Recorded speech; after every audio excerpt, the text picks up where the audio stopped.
गावाकडची बनवूया झटपट वांग आणि दोडक्याची भाजी. Yummy yummy. वांग कट करून घ्या, टोमॅटो कट करून घ्या, दोडका कट करून घ्या. जसं मी छोटे पीस केलेत वांग दोडक्याचे पीस. आणि मिक्सरमध्ये प्युरी बनवूया फोडणीसाठी. टोमॅटो, कांदा, लसूण, खोबरं एवढंच. आता याची प्युरी बनवूया फोडणीसाठी. कढईत तेल टाका फोडणीसाठी आणि केलेली प्युरी टाका.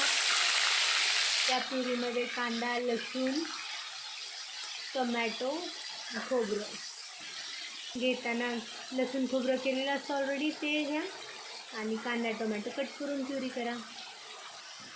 छान प्युरी भाजल्यानंतर घरकुल मसाला टाकूया.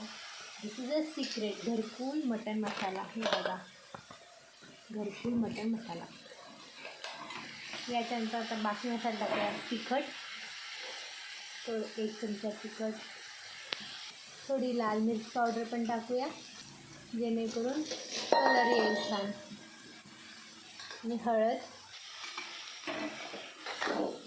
सर्व मस्तपणे हलवून घ्या. आता धुवून घेतलेले दोडका आणि वांग याच्यात टाकूया. सिंपल. हलवून घेऊया. याच्यात फक्त आता शेंगदाण्याचं कूट आणि मीठ टाकूया म्हणजे प्रकाश टेस्टी तर्रीवाली रस्सा वांग दोडका रस्सा भाजी. शेंगदाण्याचं कूट 2 चमचे, चवीनुसार मीठ टाका. आमच्या आजीबाईंचा देशी मसाला. आता हे सर्व हलवून घ्यायचं. मस्त गरगरीत आहे ना. आता अजून एक केली आपण प्युरी मिक्सर भांड्यात, ते वेस्ट न जावं म्हणून त्याच्यात फक्त पाणी घालायचं आणि हे पाणी पण त्यात टाकायचं. आहे की नाही आयडिया?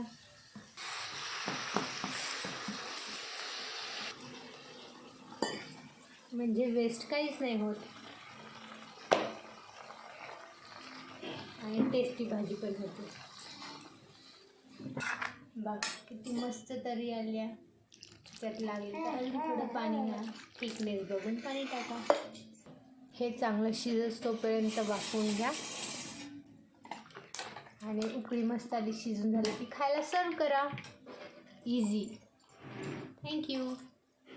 कढईत झाली मस्त तरी करून रस्सा टेस्टी टेस्टी.